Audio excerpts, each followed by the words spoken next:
ఇప్పుడు ఎవిస్ హాస్పిటల్ని సంప్రదించండి. స్కానింగ్ కూడా ఫ్రీగా చేస్తున్నారు. Avis hospitals. నమస్తే, మీరు చూస్తుంది సుమన్ టీవీ. నేను మీ కీర్తి. ఆషాఢ అమావాస్య వస్తుంది కదా, జూలై 24వ తారీఖు. అయితే కొన్ని తిథివార నక్షత్రాల్లో కొన్ని పూజలు చేస్తే గనక విశేషమైన ఫలితాలు ఉంటాయి.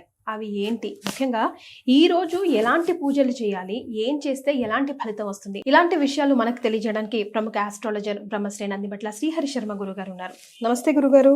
వాగర్థావివ సంపృక్తౌ వాగర్థ ప్రతిపత్తయే జగతః పితరౌ వందే పార్వతీ పరమేశ్వరౌ ఆదిత్యాయ చ సోమాయ మంగళాయ బుధాయ చ గురుశుక్రశనిభ్యశ్చ రాహవే కేతవే నమః.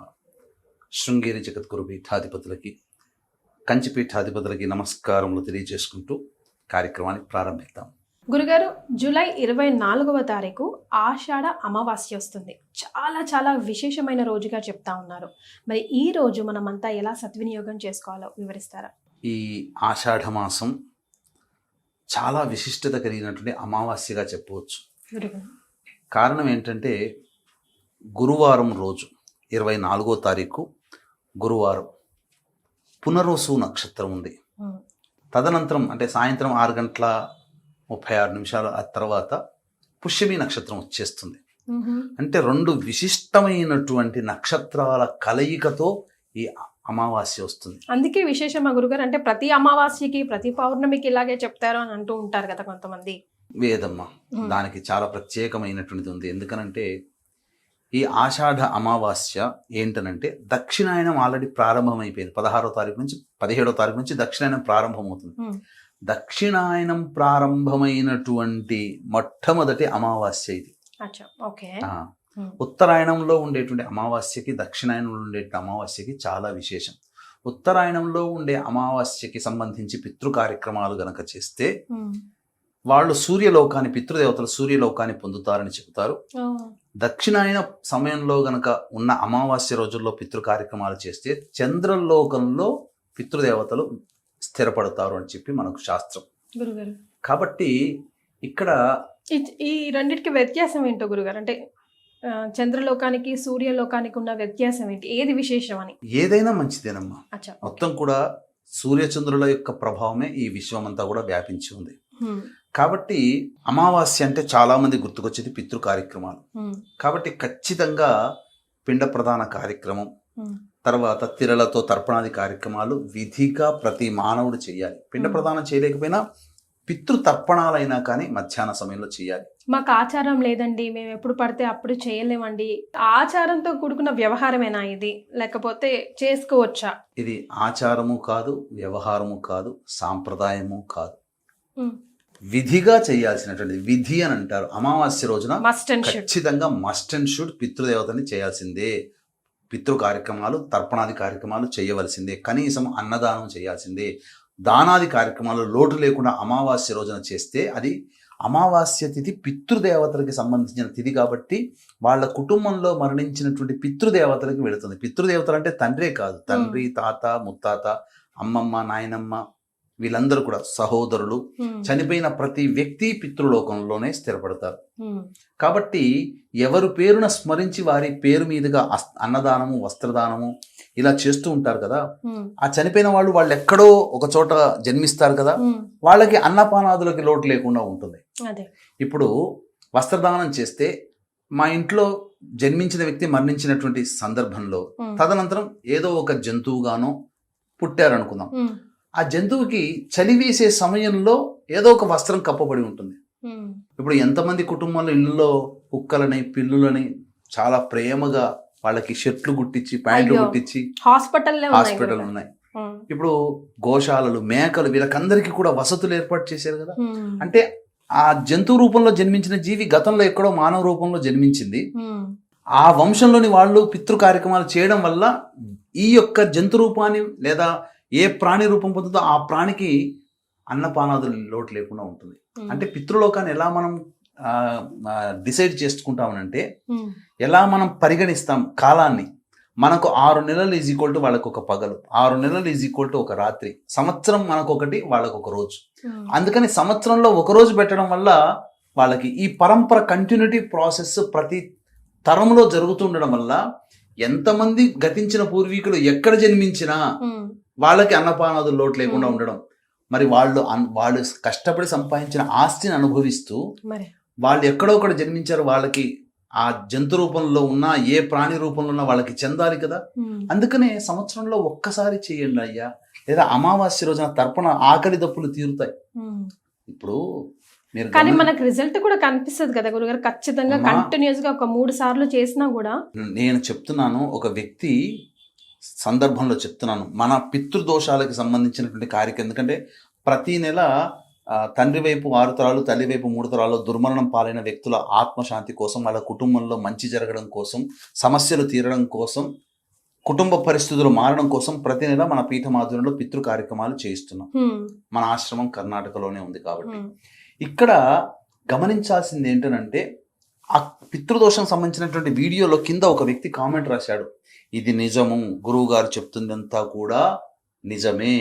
నేను 6 నెలలు కంటిన్యూస్గా ప్రతి అమావాస్య, ప్రతి సంక్రమణం, ప్రతి పౌర్ణమి తిథుల్లో తర్పణాలు చేశాను. ఆ ఫలితము వలన నా కుటుంబంలో నా అమ్మాయికి మంచి సంబంధం వచ్చింది అని గర్వంగా రాశాడు. అంటే మనం గుళ్ళు గోపురాలు తిరిగినప్పుడు పాజిటివ్ ఎనర్జీ 110% వస్తుంది గురుగారు. కానీ ఉన్న నెగిటివ్ దరిద్రం పోవాలి కదా ఫస్ట్. ఆ పాజిటివ్ ఎనర్జీ మనకు వర్తించబడాలంటే పితృదోషాల నివారణ అనేది చాలా ఖచ్చితంగా. పితృ కార్యక్రమాలు కూడా చేసుకోవాలి. చాలా మందికి పిండ ప్రదానము పితృదోషాలు ఒకటే అనుకుంటారు, అది వేరు ఇది వేరు. కానీ పితృ కార్యక్రమాలు అమావాస్య రోజున చేయాల్సింది, విధిగా చేయాలి. కనీసం తర్పణాది కార్యక్రమాలు, కనీసం 10 మందికి భోజనం పెట్టడం, బ్రాహ్మణికైనా పెట్టవచ్చు, అనాథలకైనా పెట్టవచ్చు, అంతా కూడా ఆ దేవతలకే చెందుతుంది. ఇందులో ఇప్పుడు దానం చేయడంలో ఉండేంత సంతృప్తి పొందడంలో రాదమ్మా. రాత్రి నిద్ర వేరు గురుగారు. నేను ఈ పని చేసాం, ఒక 10 మందికి మన కంటి ముందర ఒక 10 మంది పిల్లలకి అన్నం పెట్టించిన, 10 మంది కడుపు నింపిన వాళ్ళు ఆ అమాయకత్వంతో పిల్లలు పొందే ఆనందం, పెద్దవాళ్ళు పొందే సంతోషం, ఆ రోజు నిజంగా చాలా గొప్పగా ఫీల్ అవుతాడు మనిషి, రాజులా ఫీల్ అవుతాడు. ఆ ఫీల్ రావాలనంటే ఇట్లాంటిది ఎంత పుణ్యం చేసుకుంటే వస్తుందమ్మా. కాబట్టి వీక్షించేటువంటి ప్రేక్షకులు అమావాస్య రోజున ఖచ్చితంగా మీరు మీ పితృదేవతలకి సంబంధించినటువంటి పిండ ప్రదానమో, లేకపోతే తర్పణాది కార్యక్రమాలు, వస్త్రదానమో, అన్నదానమో చేయండి. ఈ రోజున అనగా జూలై 24వ తారీఖు రోజున పునర్వసు నక్షత్రం వచ్చింది, గురువారం అయింది. కాబట్టి ఇది అనగా సహజ భచక్రములో 9వ స్థానం, పితృస్థానము ధనుస్సు రాశి. ధనుస్సు రాశికి అధిపతి గురువు. అట్టి గురువుకు సంబంధించిన వారం గురువారము, గురు నక్షత్రం అయినటువంటి పునర్వసు నక్షత్రం కలిసినటువంటి సందర్భంగా కాబట్టి చాలా గొప్పదైనటువంటి నక్షత్రం అమ్మ. కాబట్టి ఆ సమయంలో పితృ కార్యక్రమాలు ఖచ్చితంగా చెయ్యాలి. కనీసం అన్నదానమైన పితృదేవతల వెనుక గతించిన వారి పేరు మీద చేయాలి. కానీ సాయంకాలం పూట అద్భుతమైన తిథి వస్తుంది, అమావాస్య పుష్యమి నక్షత్రం కలిసినటువంటిది. ఇక్కడ లక్ష్మీదేవి యొక్క అనుగ్రహం కోసం మనం కొన్ని నియమాలు అనేటువంటివి పాటించాలి. ఎలాంటివి గురుగారు?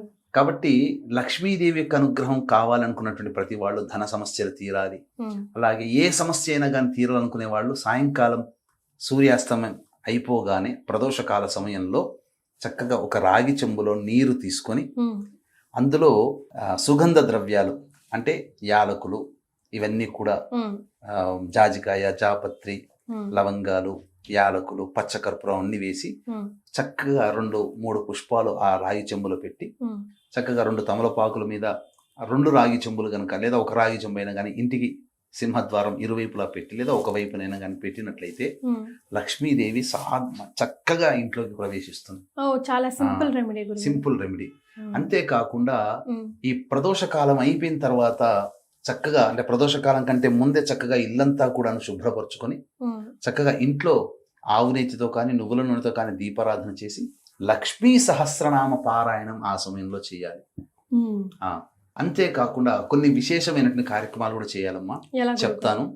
వీక్షించేటువంటి ప్రేక్షకులుగా గమనించాల్సింది ఏంటంటే, ఆ సమయంలో నేను కాశీ క్షేత్రంలో ఉంటున్నాను కాబట్టి ఈ పిండ ప్రదాన కార్యక్రమాలు, తర్పణాది కార్యక్రమాలు ఎవరైనా చేసుకోలేని వాళ్ళు ఉన్నారనుకోండి, వాళ్ళ తరపున మనం బ్రాహ్మణుని కర్తగా పెట్టి అక్కడ కార్యక్రమం చేస్తున్నాం. అలాగే ఇది పితృదేవతల కార్యక్రమానికి సంబంధించి ఉదయం పూట ఆషాఢ అమావాస్య పుష్యమి నక్షత్రం కలిసినటువంటి అద్భుతమైన రోజు అన్నాను కదా, అది చాలా అలభ్య పుణ్యతిథి. రాత్రికి తీవ్రమైనటువంటి ఉగ్రదేవతల యొక్క హోమాది కార్యక్రమాలు అంటే ప్రత్యంగిర, బగళాముఖి, వారాహి, రాజశ్యామల, సుదర్శన హోమము ఇలాంటి తీవ్రమైనటువంటి దేవతల యొక్క హోమాది కార్యక్రమాలు నిశీ సమయంలో గోత్రనామాదులతో చేయించడం జరుగుతుంది. కాబట్టి అవకాశం ఉన్న వాళ్ళు ఈ పిండ ప్రధాన కార్యక్రమంలో కానీ మీ తరపున కాశీ గంగా నది కాశీ క్షేత్రంలో జరుగుతుందండి. అద్భుతం. అది ఎంతో పుణ్యం చేసుకుంటే తప్ప ఆ పితృదేవతలకి పిండ ప్రదానం చేయాలనే కోరిక ఆ సంతానానికి కలగదు. ఆ సంతానం చెయ్యాలని అంటే ఆ పితృదేవతల ఆజ్ఞ ఉండాలి. కాబట్టి ఇది ఎంతో అదృష్టం ఉన్నటువంటి వాళ్ళు మాత్రమే ఈ యొక్క కాశీ క్షేత్రంలో పిండ ప్రదాన కార్యక్రమం చేయించుకుంటారు. ఎంతో గొప్పగా జీవితం కావాలనుకునే వాళ్ళు. ఎందుకనంటే ఉన్న పలానా వెళ్ళి రాలేము కాశీ క్షేత్రానికి వెళ్ళి. కాబట్టి మనం వెళ్తున్నాం, మనం వెళ్తున్నాం, మనతో పాటు బ్రాహ్మణులు వెళ్తున్నాం, ఒక కార్యక్రమం నిమిత్తం వెళ్తున్నాం, ఆ అమావాస్యకి అక్కడ ఉంటున్నాం. కాబట్టి ఎవరైనా ఈ సర్వీస్ని ఉపయోగించుకోవాలనుకున్న వాళ్ళు చక్కగా పిండ ప్రదాన కార్యక్రమం కర్తగా పెట్టి తర్పణాది కార్యక్రమాలు చేయిస్తారు. అలాగే కాశీ క్షేత్రంలో అమ్మవారే వారాహి అమ్మవారే ఉంది. కాబట్టి వారాహి, ప్రత్యంగిర, బగళాముఖి, రాజశ్యామల ఈ దేవతల యొక్క హోమాది కార్యక్రమాలు, సుదర్శన హోమాలు, తీవ్రమైన దేవతల హోమాలు అతి సామాన్య మానవుడు కూడా చేసుకునే విధంగా చేయిస్తున్నాం. ఇక లక్ష్మీ ప్రాప్తి కోసం ఏం చెప్పాం కదమ్మా, చక్కగా లక్ష్మీ సహస్రనామ పారాయణం నువ్వుల నూనె కానీ ఆవు నెత్తితో కానీ దీపారాధన చేసి లక్ష్మీ సహస్రనామ పారాయణం చేసి స్వీట్ నైవేద్యంగా పెట్టాలి. తర్వాత సాయంకాలం ఏదైనా కానీ స్వీట్. సాయంత్రం 6 తర్వాత ఆ రోజున నల్ల కుక్కకి చక్కగా ఏదైనా కానీ గారెలు కానీ లేకపోతే రొట్టెలు కానీ చేసి గనక పెడితే, నువ్వుల నూనె అద్ది గనక నల్ల కుక్కకి గనక, లేదా నల్ల కుక్క లేకపోతే ఏదైనా కానీ కుక్కకి గనక పెడితే కర్మదోషాలు తొలగిపోతాయి. పనులు చేస్తుంటుంటారు కదా, అవన్నీ ఆగిపోతుంటుంటాయి కదా, ఆ ఆగిపోయే పనులన్నీ కూడాను అమావాస్య రోజున చేయడం వల్ల మళ్ళీ పుంజుకుంటాయి. అంతేకాకుండా ఈ సంబంధించినటువంటి ధూపము ఇంట్లో సుగంధ ద్రవ్యాలతో గనక ధూపము గనక వేస్తే మైషాచి అని దొరుకుతుంది. అది దాంతో గనక ధూపం ఇంటి నిండా వేస్తే ఉన్నటువంటి నెగిటివ్ ఎనర్జీ అంతా పోతుంది. మూడవది లవంగాలని చక్కగా ఆ ధూపం కూడా ఎలా వేయాలని చెప్పబడిందంటే శాస్త్రంలో, లవంగాలని ఆవు నేతితో తడిపి ఆ లవంగాలని అంటే బొగ్గుల కుంపటి మీద ఆ లవంగాలని పెట్టి ఒక 11 లేదా 21 లవంగాలు ఆ బొగ్గుల కుంపటి కానీ నిప్పు కణికల మీద పెట్టి ఆవు నేతితో తడిపినటువంటిది ధూపం గనక వేస్తే, ఆ ధూపం ఎంత ఇంటిలో గనక వెళితే ఆ ఇంట్లో ఉన్నటువంటి నెగిటివ్ ఎనర్జీ పోయి పాజిటివ్ ఎనర్జీ వస్తుంది. లక్ష్మీ అనుగ్రహం తొందరగా సంప్రాప్తం అవుతుంది. విశేషముగా చర్మ సంబంధమైనటువంటి సమస్యలు ఉన్నటువంటి వాళ్ళు కానీ, లేకపోతే ఇంకా విపరీతమైనటువంటి బాధలు పడుతూ ఉండి ఆ బాధల నుంచి, అంటే ఆరోగ్యపరంగానే కాదు, ఏదైనా ఒక సమస్య మానసికంగానైనా శారీరకంగానైనా, లేకపోతే ఏ ప్రయత్నం చేస్తున్న ఆ ప్రయత్నంలో ఆటంకాలు ఎదుర్కొనేటువంటి వాళ్ళు ఖచ్చితంగా కాలభైరవుడికి ఈ అమావాస్య రోజున పునర్వసు నక్షత్రం కలిసి ఉంది కాబట్టి ఆ సమయంలో గనక ఆవ నూనెతో లేదా నువ్వుల నూనెతో చేస్తే గనక దీపారాధన చేయమంటారు, అభిషేకం చేయమంటారు. కాలభైరవుడు దొరకడు, ఈశ్వరుడికే చేయండి. సమస్తమైనటువంటి కర్మదోషాలు, ప్రారబ్ధ కర్మదోషాలు తగ్గుతాయి. దృఢ అదృఢ కర్మదోషాలు, సంచిత పురాకృత కర్మదోషాలు ఉపశమిస్తాయి. ప్రారబ్ధ కర్మదోషాలు కూడా తగ్గుతాయి. దీనివల్ల ఎన్నాళ్ళ నుంచో మనం ఏదన్నా పని అనుకుంటున్నామో ఆ పని ఆగిపోతూ ఉండి పని పూర్తి కానటువంటిది తప్పకుండా అవుతుంది. వివాహ సంబంధాలు కాదు, జాతక చక్రంలో అసలు మొత్తం స్వరూపమే మారిపోతుందమ్మా ఈ కాలభైరవుడికి ఈ అమావాస్య, విశేషంగా ఆషాఢ అమావాస్య రోజున చేయడం ద్వారా. దక్షిణాయనం ప్రారంభం అవ్వగానే వచ్చేటువంటి అమావాస్య కాబట్టి చాలా బలమైనటువంటి అమావాస్యగా కూడా చెప్పవచ్చు. అవకాశం ఉంటే కాశీ క్షేత్రంలో అక్కడ ఉంటున్నాం కాబట్టి పిండ ప్రధాన కార్యక్రమం, రాత్రిపూట జరిగేటువంటి సర్వదోష నివారణ పూజల హోమాల్లో మీ గోత్రనామాలు నమోదు చేసుకోవచ్చు. సో గురుగారు చెప్పింది విన్నారు కదా, లక్ష్మీ కటాక్షం కావాలన్నా, పితృదేవతల అనుగ్రహం కావాలన్నా కూడా ఈ ఆషాఢ అమావాస్యని మీరంతా కూడా సద్వినియోగం చేసుకోవాలి, మనమంతా కూడా సద్వినియోగం చేసుకోవాలి. నమస్కారం.